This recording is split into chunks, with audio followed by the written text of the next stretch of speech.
नमस्कार, मैं हूं पूजा सचदेवा और आप देख रहे हैं हमारा खास प्रोग्राम विश्लेषण, जहां होता है हर खबर का सटीक विश्लेषण। और आज विश्लेषण में बात होगी नवरात्रि पर मंदिरों में होने वाले दुर्गा पूजा पाठ की, जिस पर राजनीति इस कदर गरमाई हुई है। विपक्ष ने लामबंद होकर सरकार के खिलाफ मोर्चा खोल दिया है। तो वहीं बात होगी बंगाल में होने वाले सपा के शक्ति प्रदर्शन के उस रिहर्सल की, जिसने देश के सबसे बड़े का पारा चढ़ा दिया है। इसके साथ ही बात प्रधानमंत्री नरेंद्र मोदी और सीएम योगी के बीच हुई उस मुलाकात की, जिसे मिशन 80 से जोड़कर देखा जा रहा है। और इन सब के बीच बात होगी बागपत में अपमान की उस पाठशाला की, जिसने स्कूल की सोच पर सवाल उठाने शुरू कर दिए। साथ ही आपको बताएंगे कि आखिर क्यों अतीक के शूटर इस वक्त दहशत में हैं। तो रहिए हमारे साथ, क्योंकि अब होगा विश्लेषण।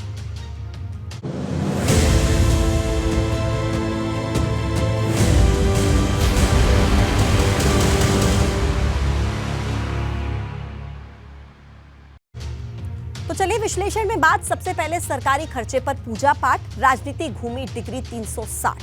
क्योंकि योगी सरकार ने नवरात्रि पर दुर्गा पाठ और रामनवमी पर अखंड रामायण का पाठ कराने का आदेश दिया। अब इसी आदेश पर राजनीति इस कदर गर्म हुई कि सपा से लेकर बसपा और कांग्रेस सबने भाजपा के खिलाफ मोर्चा खोल दिया। लेकिन साधु संतों को सरकार का यह आदेश खूब पसंद आ रहा है।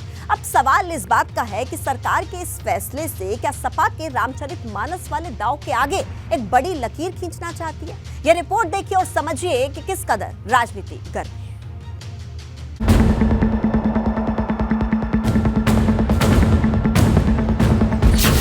सरकारी खर्चे पर पूजा पाठ, राजनीति घूमी डिग्री 360। अब पूरे देश में लोग अपने आप रामचरितमानस का पाठ कराना बंद कर दिया, इसलिए सरकार अपने खर्चे से रामचरितमानस का पाठ कराने के लिए मजबूर हो रही है। जिनको आपत्ति होगी वह भी ये काम करें, तो उनका भी जो दिमाग में तमाम भरा है गंदगी, वो सब निकल जाएगी। रामायण पर सियासत हाई, दुर्गा पाठ पर महाभारत जैसी लड़ाई। भारतीय जनता पार्टी कब्जा करने की मानसिकता से राजनीति करती है। यह अखंड रामायण लगातार होती ही रही है, हर मंदिर में होती है, हर जगह लोग करते हैं। ये इनके निर्देश से नहीं कोई पूजा पाठ करेगा, ये तो एक नाटक करते रहते हैं धार्मिक उन्माद फैलाने के लिए।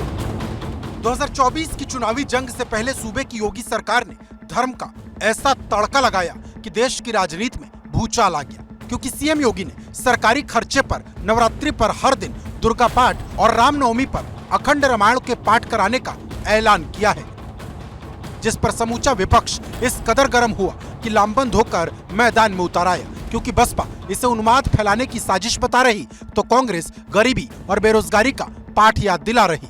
समाजवादी पार्टी आरोप लगा रही कि ये सब मंदिरों में भाजपा की कब्जा नीति का हिस्सा है, जो हर जगह अपने लोग बैठा देना चाहती है। ये इनके निर्देश से नहीं कोई पूजा पाठ करेगा, ये तो एक नाटक करते रहते हैं धार्मिक उन्माद फैलाने के लिए।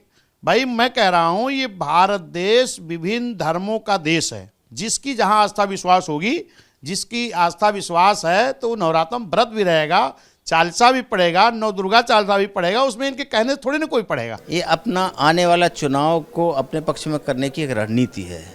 अगर इन्हें पाठ करना है, पाठ कराना है, तो बेरोजगारों से पूछो, उनका पाठ सुन लो, गरीबों को सुन लो, गरीबों का पाठ सुन लो, वो क्या क्या पाठ सुनाते हैं। भारतीय जनता पार्टी कब्जा करने की मानसिकता से राजनीति करती है। यह अखंड रामायण लगातार होती ही रही है, हर मंदिर में होती है, हर जगह लोग करते हैं, धार्मिक सामाजिक लोग मिलकर कराते हैं, सब दलों के लोग मिलकर कराते हैं।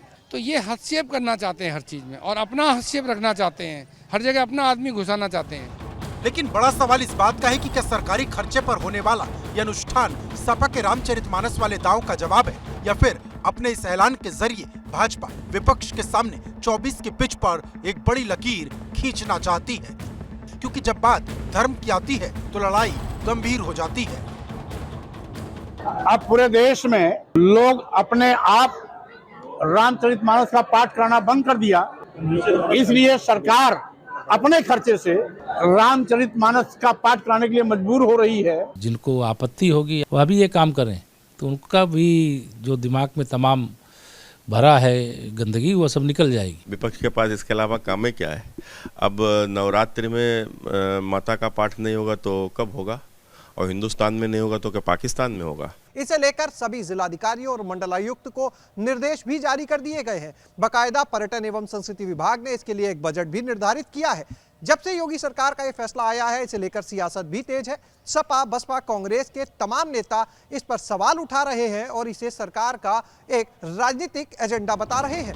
हालांकि योगी सरकार का यह फैसला विपक्ष को भले ही रास न आया हो, लेकिन साधु संत और मंदिरों के पुजारी दिल खोलकर इसका स्वागत कर रहे हैं। मैं आभार व्यक्त करता हूं माननीय मुख्यमंत्री जी का। इससे एक ऊर्जा, पॉजिटिव एनर्जी आम जनमानस को मिलेगा, जिससे आम जनमानस का कल्याण होगा। उत्तर प्रदेश के यशस्वी मुख्यमंत्री माननीय श्री योगी आदित्यनाथ जी ने ये जो पहल किया है, यह निश्चित रूप से अभूतपूर्व और राम राज की स्थापना का यह महत्वपूर्ण कदम साबित होगा। आपको बता दें कि नवरात्रि पर दुर्गा पाठ और रामनवमी पर अखंड रामायण के पाठ के लिए सरकार हर जिले को 1-1 लाख रुपए देगी। यानी इस पूरे कार्यक्रम पर करीब 75 लाख रुपए का खर्चा होगा, जिसका पूरा जिम्मा डीएम के कंधों पर होगा, क्योंकि सभी जिले के अधिकारियों को 21 मार्च तक सभी तैयारियों को पूरे करने के निर्देश दिए गए। साथ ही 2 नोडल अधिकारी भी नियुक्त किए गए, जो इस कार्यक्रम को संपन्न कराने में मदद करेंगे। लेकिन जिस तरह से इसको लेकर राजनीति गर्म है, उसे देख सवाल इस बात का है कि इसके ऐलान भर से ये हाल है, तो जब 22 मार्च से मंदिरों में दुर्गा पाठ शुरू होगा तो क्या होगा। Bureau report, ABP Ganga. और अब बात सपा का ऑपरेशन बंगाल रिहर्सल से 24 का शंखनाद, क्योंकि समाजवादी पार्टी 17 मार्च से कोलकाता में अपनी राष्ट्रीय कार्यकारिणी की बड़ी बैठक करने जा रही है। इस बैठक में सपा के 20 राज्यों के प्रदेश अध्यक्ष शामिल होंगे, लेकिन राजनीति अखिलेश यादव और ममता बनर्जी के बीच होने वाली मुलाकात को लेकर गरमाई हुई है, क्योंकि अभी तक ममता बनर्जी थर्ड फ्रंट के मंच से दूर रही हैं। लेकिन ऐसे में ममता बनर्जी अब तीसरे मोर्चे के साथ आती हैं या फिर नहीं, इसका बहुत कुछ इसी मुलाकात पर टिका है। लेकिन कोलकाता की बैठक से पहले सपा का एक बड़ा रिहर्सल आज लखनऊ में हुआ।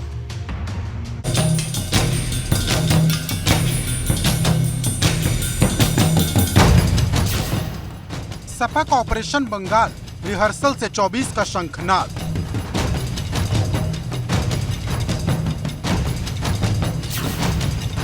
कोलकाता में दिखेगी सपा टीएमसी की यारी, दिल्ली फतेह की तैयारी।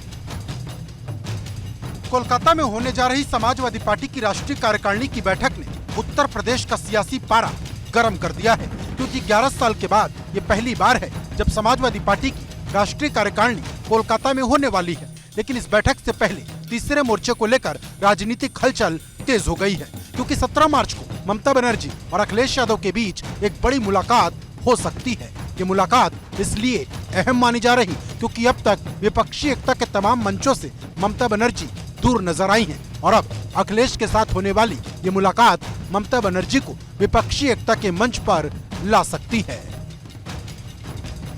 2012 के बाद ये बैठक पहली बार एक बार फिर कोलकाता में हो रही है। इस दौरान जब अखिलेश यादव आएंगे तो मुख्यमंत्री बंगाल की ममता बनर्जी से भी मुलाकात करेंगे। इस मुलाकात में काफी सारी बातें होने की संभावना है। जिस 5 सितारा होटल में ये 2 दिवसीय बैठक होगी वो ये है JW मैरियट कोलकाता में, जहां तैयारियां पूरी हो चुकी हैं और इस बैठक में शामिल होने वालों की भी आने की सूची तैयार है।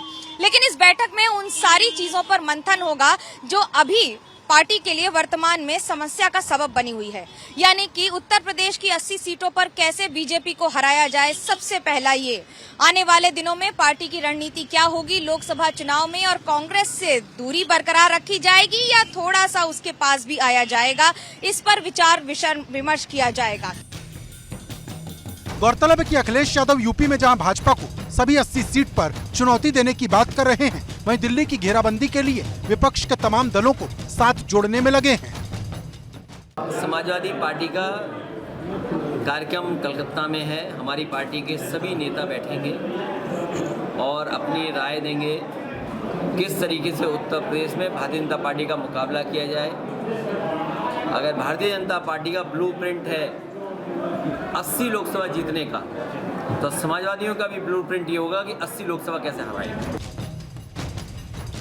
लेकिन कोलकाता में होने जा रही राष्ट्रीय कार्यकारिणी से पहले सपा अपनी एक तैयारी को पूरा कर लेना चाहती है। मतलब किन मुद्दों पर चर्चा करनी है, किन मुद्दों पर फोकस करना है और कैसे 24 में आगे बढ़ना है, इसको लेकर मंगलवार को लखनऊ में सपा दफ्तर पर 2 घंटे तक मंथन हुआ, जिसे जानकार कोलकाता की राष्ट्रीय कार्यकारिणी की रिहर्सल मान रहे, जिसमें अखिलेश यादव से लेकर प्रदेश अध्यक्ष नरेश उत्तम पटेल और तमाम पार्टी के नेता मौजूद रहे। की राष्ट्रीय कार्यकारिणी की बैठक कोलकाता में होनी है। कोलकाता में होने वाली बैठक में जो आर्थिक प्रस्ताव होंगे, सामाजिक प्रस्ताव होंगे, तमाम प्रस्ताव रखे जाएंगे। पार्टी की रीति नीति में बदलाव के भी चांसेस हैं, उसमें संशोधन की भी बात सामने आ रही है। सारी मुद्दों पर, सारी बातों पर अखिलेश ने आज अपने जो पदाधिकारी हैं उनके साथ चर्चा की, प्रदेश अध्यक्ष के साथ चर्चा की और एक जो पूरे कार्यक्रम की रूपरेखा है वो तय की गई है, जिसे 18 से 19 मार्च यानी कोलकाता में जिस पर मंथन होना है। राष्ट्रीय कार्यकारिणी के जरिए अखिलेश बड़े सियासी समीकरण को साधने की रणनीति बना रहे, क्योंकि यूपी में भाजपा 50% वोटों के आसपास है, जबकि सपा 32% वोट पर खड़ी है। दोनों के बीच एक बड़ा मार्जिन है, लेकिन मैनपुरी उपचुनाव ने सपा को नई उम्मीद दी, जहां सपा को सातों बिरादरी का वोट मिला और तभी से अखिलेश जातीय राजनीति के इर्द गिर्द अपने सियासी समीकरण सेट करने में लगे हैं, फिर चाहे ओबीसी आरक्षण की बात हो या फिर जातीय जनगणना की मांग। इसलिए समाजवादी पार्टी के लोग लगातार जाति जनगणना के लिए कहते रहेंगे। इस सवाल को नेताजी ने भी उठाया, शरद यादव जी ने भी उठाया, देश के जितने भी दक्षिण भारत के बड़े बड़े नेता थे उन्होंने उठाया। वो देश के नेता चाहते हैं कि जनगणना हो, जाति जनगणना हो। लेकिन बड़ा सवाल इस बात का है कि क्या 3 दिन की राष्ट्रीय कार्यकारिणी के जरिए अखिलेश यूपी से दिल्ली की हवा बदल पाएंगे और विपक्ष के कौन कौन से नेता अखिलेश के साथ नजर आएंगे? क्योंकि सबसे बड़ा सवाल इसी बात का है कि मोदी वर्सेस ऑल होगा तो विपक्ष का नेता कौन होगा। कोलकाता से मनोज्ञा लोईवाल के साथ bureau report, ABP Ganga.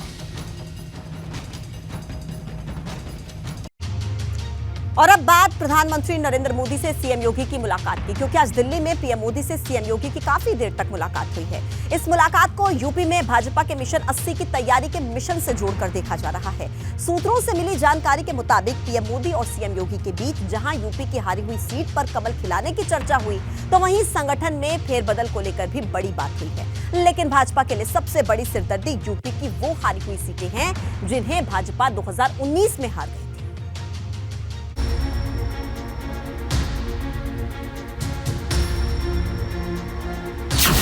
PM Modi से सीएम योगी की मुलाकात, विपक्ष से होंगे 2-2 हाथ। दिल्ली में हैट्रिक की तैयारी, यूपी में सीट जीतेंगे सारी।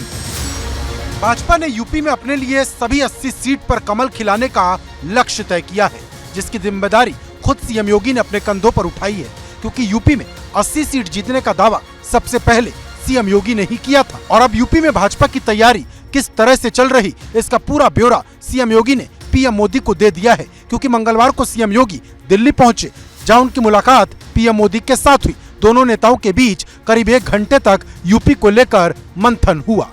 तकरीबन 1 घंटे ये मुलाकात चली है और मुलाकात में अगर बात करें तो उत्तर प्रदेश के तमाम सारे विकास कार्यों को लेकर के बातचीत हुई है। इसके अलावा जिस तरीके से संगठन का वहाँ पे विस्तार होना है, इसको भी लेकर के बातचीत हुई है और आगे निकाय चुनाव है उसको भी लेकर के बातचीत हुई है। और जिस तरीके से उत्तर प्रदेश में एक रणनीति बन रही है कि 80 में से 80 लोकसभा सीट जीतना है और जो अभी 14 हारी हुई लोकसभा सीट है उनमें तमाम सारे केंद्रीय नेताओं का प्रवास होना है। प्रधानमंत्री नरेंद्र मोदी की भी उन तमाम सारी सीटों पर रैलियां होनी है, गृहमंत्री की रैली होनी है, तो उन तमाम सारे विषयों को लेकर के चर्चा हुई है, विकास कार्यों को लेकर के चर्चा हुई है, तमाम सारे अन्य कार्यों को लेकर भी चर्चा हुई है।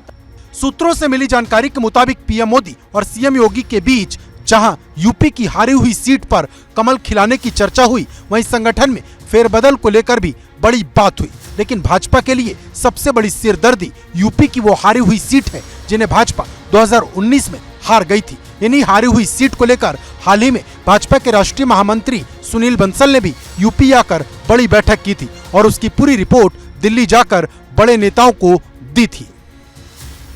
गौरतलब है कि भाजपा यूपी में सभी 80 सीट पर कमल खिलाने के लिए बड़ी रणनीति पर काम कर रही और सपा का खेल खराब करने के लिए एक देश एक डीएनए कार्यक्रम शुरू करने जा रही। इस कार्यक्रम के जरिए भाजपा मुस्लिम वोट को अपने साथ जोड़ेगी। इसके साथ ही हिंदुत्व के मोर्चे पर भाजपा लगातार काम कर रही, जिसका एक बड़ा ऐलान दिल्ली रवाना होने से पहले सीएम योगी ने नवरात्रि पर दुर्गा पाठ के ऐलान के साथ किया। मतलब एकदम साफ है, यूपी में भाजपा कोई ढील नहीं छोड़ना चाहती, क्योंकि दिल्ली की गद्दी पर कौन बैठेगा इसका बहुत कुछ उत्तर प्रदेश से ही तय होता है।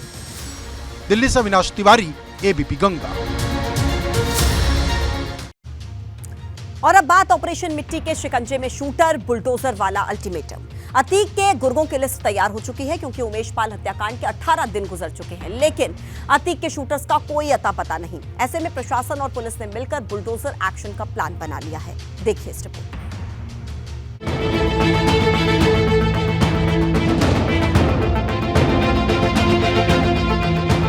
मिट्टी में मिलेंगे शूटर, बुलडोजर वाला अल्टीमेटम। दहशत में हत्यारे, बुलडोजर दहाड़े। बुलडोजर ने जिस तरह से अतीक के गुर्गों का महल ढहाया था, वही हाल अब प्रयागराज हत्याकांड के शूटर्स का होने वाला है, क्योंकि प्रयागराज विकास प्राधिकरण ने 2 दर्जन से ज्यादा लोगों को नोटिस जारी किया, जिसमें पहला नाम बमबाज गुड्डू मुस्लिम का है, जबकि दूसरा नाम शूटर मोहम्मद गुलाम का है, तीसरा नाम मोहम्मद आवेज का, जो असद का सहयोगी है। दरअसल बुलडोजर को एक्शन में लाकर सरकारी अमला खुद को एक्टिव दिखाना चाहता है, माफिया और उसके मददगारों को मिट्टी में मिलाना चाहता है। ये संदेश देना चाहता है कि गलत काम में साथ देने वालों के साथ कतई नरमी नहीं बरती जाएगी और उनके खिलाफ भी कड़ी कार्रवाई की जाएगी। यही वजह है कि उमेश पाल शूटआउट केस में नामजद 2 शूटरों के साथ ही तमाम दूसरे लोगों को भी ध्वस्तीकरण का नोटिस जारी किया गया है। आपको बता दें कि गुड्डू मुस्लिम का घर चकिया और राजरूपपुर इलाके में है, जबकि मोहम्मद गुलाम का घर तेलियरगंज के रसूलाबाद में है। प्रयागराज विकास प्राधिकरण ने माफिया अतीक अहमद के बेटे असद के सहयोगी मोहम्मद आवेज को भी नोटिस भेजा है। इन तीनों के समेत कुल 12 लोगों की पहचान की गई, जिस पर बुलडोजर एक्शन होगा।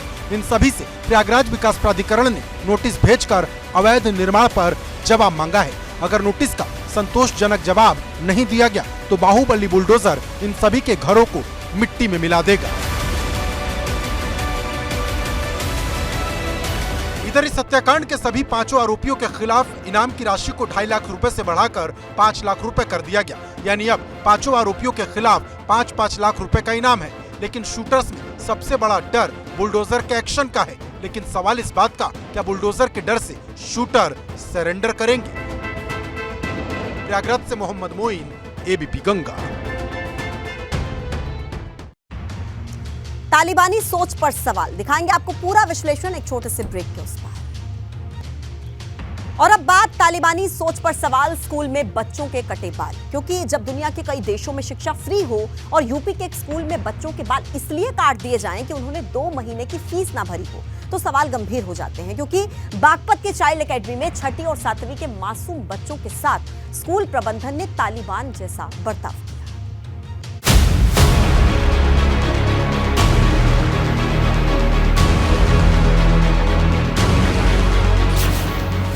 बागपत में बच्चों के काटे बाल, स्कूल की तालिबानी सोच पर सवाल। गुस्से में अभिभावक, शिक्षा के मंदिर में बुरी ताकत।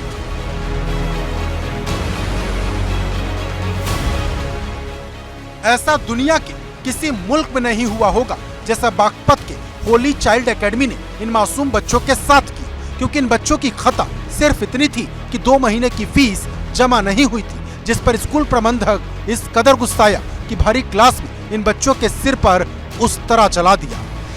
इसकी वजह से मेरे कल बाल काटते हैं, पेपर चलते चलते उठा के मुझे काट दिए बाल, इसलिए और जनों के भी बाल कटते हैं, 5-6 जनों बच्चों के बाल कटते हैं। फीस की वजह से फीस जमा क्यों नहीं करी और फिर मंगा के फिर काट दिए। बागपत के होली चाइल्ड एकेडमी में 6ठी और 7वीं कक्षा में पढ़ने वाले बच्चों के साथ जो स्कूल प्रबंधन ने किया, उस पर बच्चों के अभिभावकों में गुस्सा इतना ज्यादा है कि उन्होंने तहरीर देकर थाने में स्कूल प्रबंधन के खिलाफ मुकदमा दर्ज करा दिया। हमारा बच्चा इस होली चाइल्ड स्कूल में पढ़ता था, वो एग्जाम चल रहे थे, उसके बीच में आए सर और उसको उठाया, उसके 1-2 चाटे लगाए और उसके बाल काट दिया। इसी तरह से 2-3 बच्चों के 1 महीना पहले भी ये बच्चा बता रहा थी, पहले भी मुझे अंदर कमरे में बंद कर दिया था और मुझे टॉर्चर करते थे बार बार फीस के लिए। और ऐसे और बच्चे भी थे जिन्होंने अपनी हालात बताई थी, फीस नहीं गई मेरी, उनके बाल काट दिए। मैंने FIR इसके थाने में करा दी जी। कल और भी गार्जियन जो स्कूल में गए थे उनके साथ उन्होंने बदतमीजी करी। मैं तो यही चाहता हूँ कि 3 पर कार्रवाई हो, आदत किसी और बच्चे के साथ ना हो ऐसा। कोई से कोड में भी ये बातें, कल मैं बड़ा मेंटली डिस्टर्ब इतना हूँ कि मेरा दिमाग ये काम नहीं कर रहा कि ऐसा हुआ क्यों। अगर हम ऐसा करते रहेंगे तो लोग हमारे मान सम्मान में क्या हमारे उसमें थूकेंगे वो लोग। तो मैं तो यही चाहता हूँ भाई इसमें सिस्टम सुधारा जाए और इन पे सख्त से सख्त कार्रवाई हो, ताकि आगे भविष्य में ऐसा किसी बच्चे को या किसी अभिभावक को इस मेंटल डिस्टर्ब का वो सामना ना करना पड़ेगा। जिस तरीके से छात्रों को तालिबानी सजा दी गई उसको लेकर बागपत के लोगों में गुस्सा है, और गुस्सा हो भी क्यों ना। जिस मासूम मन पर अनुशासन लिखा जाना था, उस मन पर एक ऐसी काली कहानी लिख दी गई जो ताउम्र इन छात्रों को खलती रहेगी। अब देखना यह होगा कि इस मामले में क्या सख्त एक्शन होता है, चूंकि मामला गंभीर भी है और छात्रों के हक से भी जुड़ा हुआ है।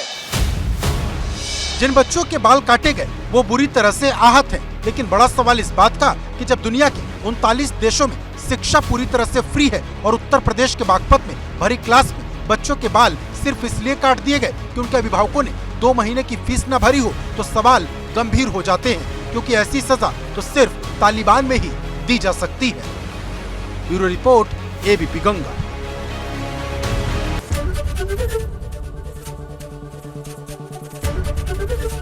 एबीपी गंगा, खबर आपकी, जुबान आपकी।